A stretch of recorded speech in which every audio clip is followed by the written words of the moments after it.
Well, a mouth-watering prospect in earnest here for the A final for X30 Senior. Let's have a look at your starting grid.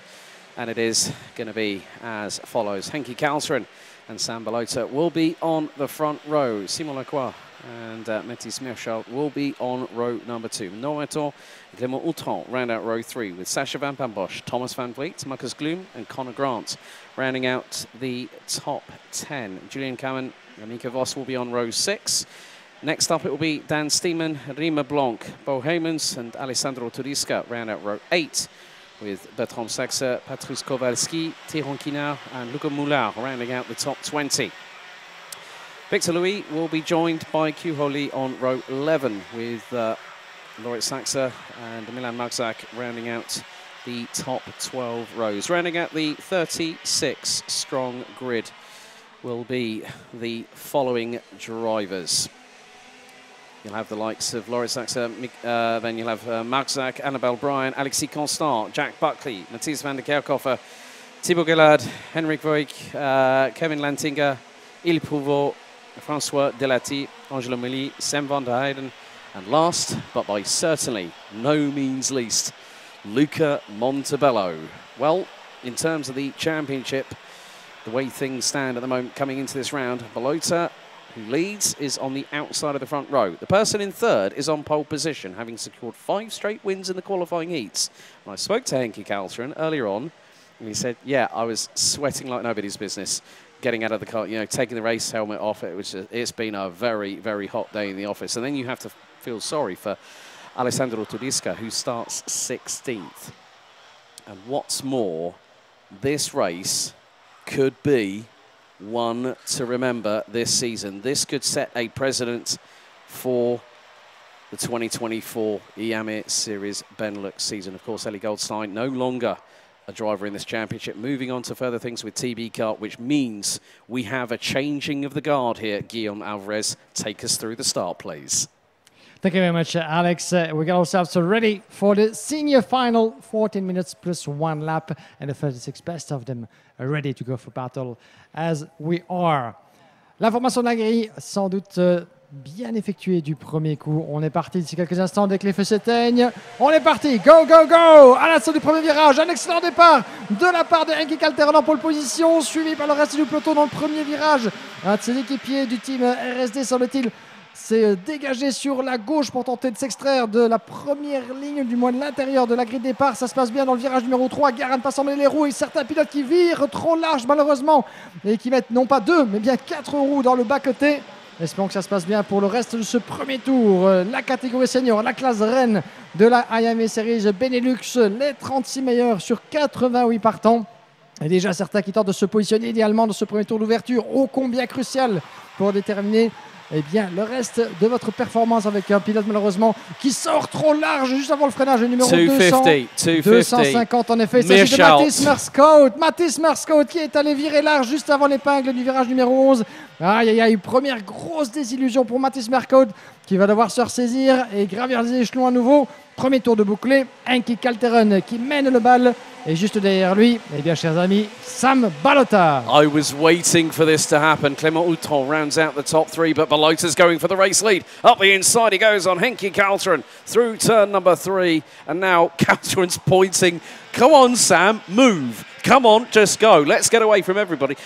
Henki, you don't need to worry about it. You've got a 3-second advantage over Clément Outran at the moment. But it's early stages in this race, folks. Yes, we're a minute of the way through. We've got another 12 minutes and 55 seconds plus an additional lap. It's about what these two drivers do now. Do they start to battle? Not at this point. You've got to start pulling away from the rest of the opposition because Clément Outran has been rapid so far this weekend and could be a possible danger. You look at Connor Grant, who's now 4th, Rima Blanc now 5th. Any one of those drivers on their best day can battle with these two up front. Et désastre pendant ce temps-là pour Simon Lacroix. Il était 3e sur la grille de départ, se retrouve 35e et bon dernier devant Annabelle Briand. Désastre pour ce début d'épreuve pour Simon Lacroix qui a été tellement performant et régulier durant la totalité de ses manches qualificatives et qui se retrouve eh bien, à devoir cracher depuis la fin du peloton. Alexis Constant and Il Prouveau have dropped down to the back of the order as well. They are all fighting for track position. It's nearly 4 wide coming out of turn number 3. Oh dear. Deary me, I thought, hang on, you can fit 3 wide. Then he tried for 4, and someone would have had 2 wheels on the grass. But this is allowing, at this moment in time, if Ostricourt starts pulling away, which he invariably will do, and he's starting to do so, if he can get away from Thomas van Vliet in 4th place, and you can see the amount of dust that has actually been pulled onto the circuit outside of turn number 9. That's when they're landing with the left rear wheel, and it's just kicking up the dust. So, of course, slick tyres, which are hot, are going to absorb that sand. It'll be a bit like Zandvoort by the North Sea coast. Once you get sand on hot tyres that are more than scrubbed in, they are going to wear a little bit worse, as if it was just a clean, scrubbed surface. And yet another one by the dust into that chicane. Those drivers are going to have to be careful in the next couple of laps. Sascha Van Pan Bosch has just dropped big time. What a shame for the 276 from Fusion Motorsport, Benelux Progress Racing, all the way down to 27th. Still down from 27 positions, dropped from where he started in P7. He's now 34th, but the gap is expanding. Balota and Calteren want to battle on their terms, which is we don't want anyone else spoiling our joust, so to speak. Et voilà une finale tout à fait particulière qui est en train de se façonner sous nos yeux, puisque d'un côté on a effectivement les 2 leaders, vous les avez à l'écran, Sam Balota en tête, Henki Calteren. Ils se sont affrontés directement et aussi par course interposée tout au long du week-end. À l'avantage de Calteren avec 5 succès en 5 courses. Il est parti de la pole position. Sam Balota avait dominé la première manche du championnat à Mariembourg avec le maximum de points lors des manches, maximum de points lors de la finale. C'est au tour d'Henki Calteren cette fois-ci de lui ravir les 80 points au terme des manches. Pourra-t-il faire de même en finale? Il n'y en aura que 2 de ses clients pour la victoire finale, puisque l'écart avec le reste du peloton a grandi de manière stratosphérique en l'espace de 2 tours seulement. 3 secondes 5 le retard pour Clément Autran en 3e position.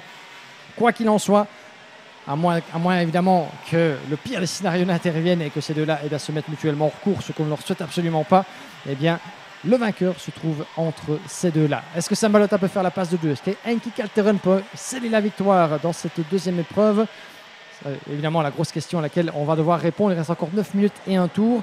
Et d'un autre côté, comme vous l'avez signalé Alex, pas mal de protagonistes ont perdu gros dans les premiers tours et ont perdu quelques plumes, puisque en queue de classement, Sascha Van Pan Bosch, Hailey Prévost, Alexis Constant, Tyrone Kinard, Simon Lacroix, tous ceux que nous avons vu batailler devant se retrouvent en queue de classement. Yeah, we've also got another overtake happening. Noah Maton passed Rima Blanc. Also quite interesting, looking at the championship permutation, Sam Balota would have got 73 points by finishing 3rd. That puts him on, coming into this race, 233.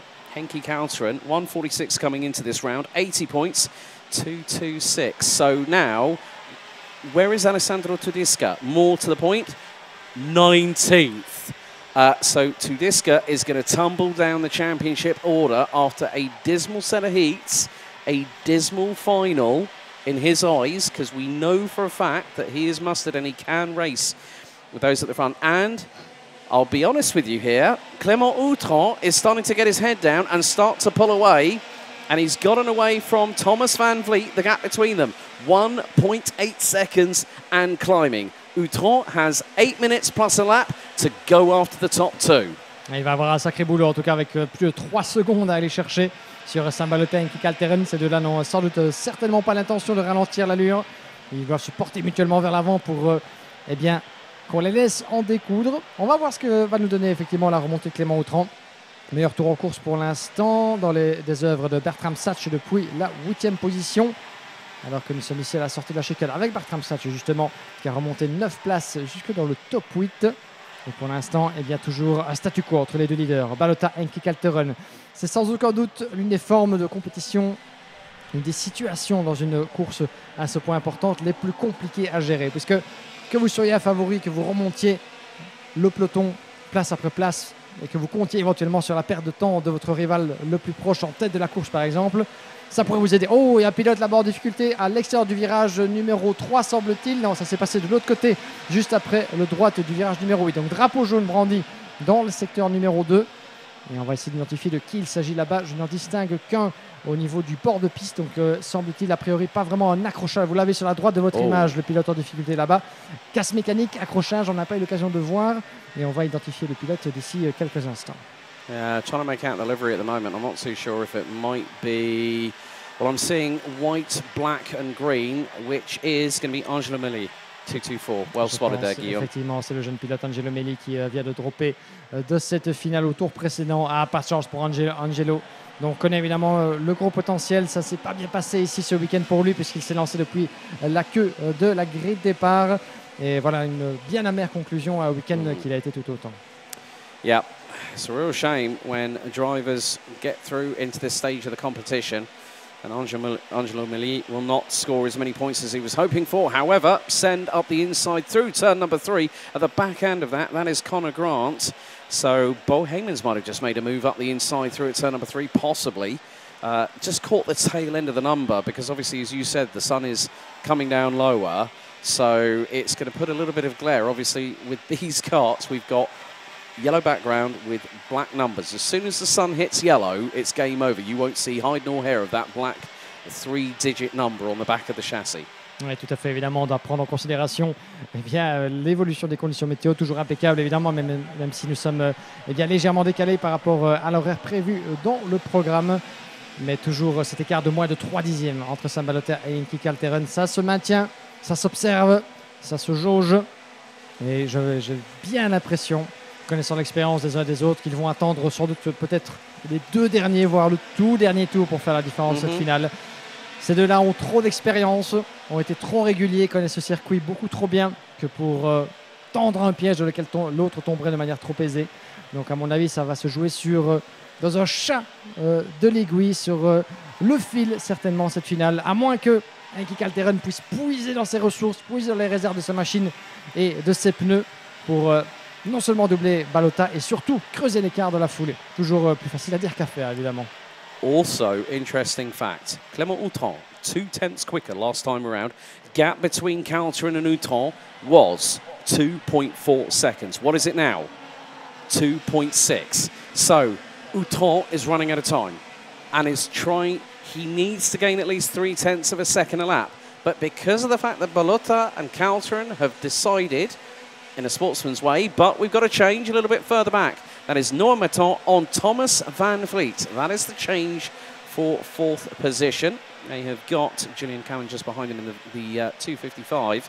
But Balota and Calteren have decided we're going to run our own race. We're going to scarper away into the distance. Okay, they will be told by the mechanics on the gantry or on the start-finish straight, okay, Balota is ahead of you. And they'll be like saying, pointing backwards. But in the meantime, change again. Van Vliet loses 4th. And that is Julian Cameron that is actually 5th, my apologies there, gets through. So the 255, who did some of the best overtaking so far this weekend round the outside at turn number 5, has got through and now is up to 5th place. Oui, bien joué de la part de Julian Cameron, 5e devant Thomas Van Vliet. Noah Maton passé juste avant pour le gain de la 4e place. Bertrand Schach, 7e devant Dan Steinman, Rimmer Blanc et Bo Heymans en 10e position. Laurie Satch qui remonte tant bien que va 12 positions jusqu'à la 11e place. Devant Marcus Glum, Connor Grant, Victor Louis et le reste du classement parmi les quelques remontées à vous signaler également. 12 positions de gagné pour Kevin Lantinga jusqu'au 19e rang. Et quelques belles remontées aussi de la 2e partie du classement. Mais certainement, quelques protagonistes, et ils sont nombreux, que l'on aurait sans doute préféré voir se battre aux avant-postes. Et on en a perdu pas mal dans les premiers tours de cette finale, de laissant que les 2 favoris au titre 2024, on n'en pas douté, Sam Balota et Inki Calteren en découdre devant, avec un écart qui continue d'augmenter avec le 3e Clément Houton. On va refaire le pointage, 2 secondes 3. Il grignote tant bien que mal, Clément Houton, avec un chrono en 56.3 pour 56.4 à Sam Balota et Calteren. Rendez-vous compte que les 2 leaders tournent avec un chrono presque similaire au 10e près. Ils tournent presque au niveau du même chrono pour un 10e de seconde à l'avantage d'Inki Calteren. À ce niveau-là, évidemment, ça relève de l'insignifiant le plus total. Mais gardez à l'esprit que ces deux-là sont sur un niveau presque égal. Et ce qui va rendre d'autant plus la tâche de Inki Calteren d'autant plus difficile de pouvoir faire la différence dans ce mano à mano. Vraiment sur leur planète, isolés du reste du peloton, comme les rivaux de la classe le redoutaient, comme on l'espérait sans doute après les avoir s'être vus batailler tout au long du week-end.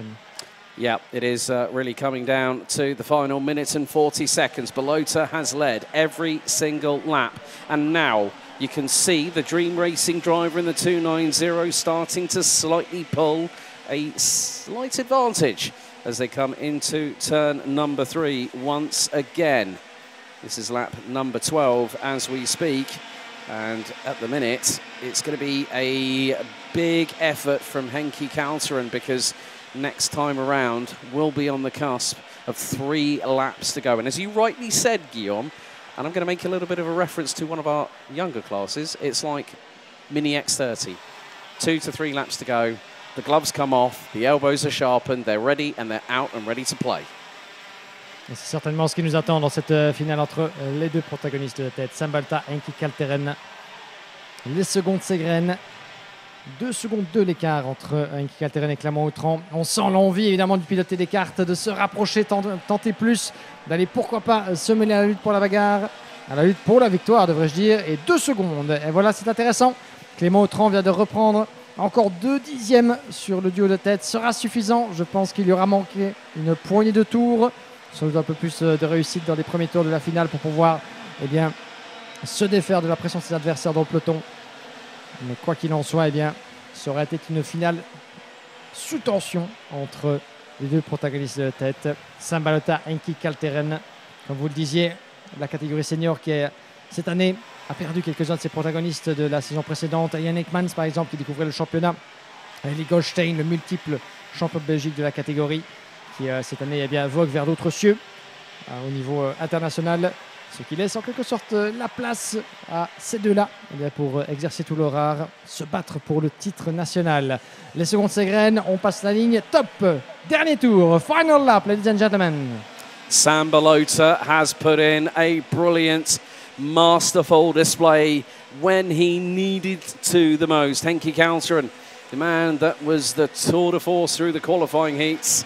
Well, Henki, you've got to up your game for karting Genk in the latter part of July for round 3 at the halfway point of the season because it's beautiful, it's brilliant, and what's more, there's no more superlatives that I can think of that describe Sam Balota's performance in this final. He has led every single lap. He's also put in fastest laps, and he knows for a fact that with a handful of corners to go, out of turn number 11, looks over the right shoulder, does a bit of a Ben Barnicoat back in his days at Kartmasters over his 9 victories there. But it's going to be a second final in a row. Dream Racing and Sam Balota win here in Ostricourt. And now the celebration gets underway for the Belgian, winning by 3.5 tenths of a second. Beautiful. Brilliant. That's Sam Balota in a nutshell. Clermont-Autrans closes the gap to Henki Kalteren to just 1.4 seconds at the checkered. And now the celebrations begin again. A winner at Marienburg 6 weeks ago. And he does it again here in Ostricourt in northern France. Normanton, Julien Camin, Thomas Van Vliet to round out the top 6 positions, with Bertrand Saxe making up 10 places to finish 7th ahead of Dan Steeman. Riemer Blanc and Loris Saxe also making up 13 places to finish in the top 10. Matthias Meerschaert could have been in the mix, but an early off-track excursion cost the 250 dearly and put him 11th at the flag. Marcus Gloom, Bo Heymans, Conor Grant, Victor Louis, Patrice Kowalski, Kevin Lentinga also making up some big gains. 14 places to finish 17th. Q Ho Lee. Alessandro Tudisco will have to come fighting back at Karting Genk next time out. Finishes 19th ahead of Jack Buckley, who completes the top 20. Matthias van der Kerkhofer, Thibaut Gillard, Henk Voigt, Mika Vos, Milan Malasak, François Delati, Sacha Van Pambosch, Alexis Constant, Simon Lacroix, Annabelle Bryan, Sam van der Heyden, Tyrone Kinad, Il Prouveau, Luca Montebello and Luca Moulin round out the 35 that finished unfortunately on lap 6. We lost Angelo Mali, but 2 for 2 so far this season in finals. Well done to Sam Balota.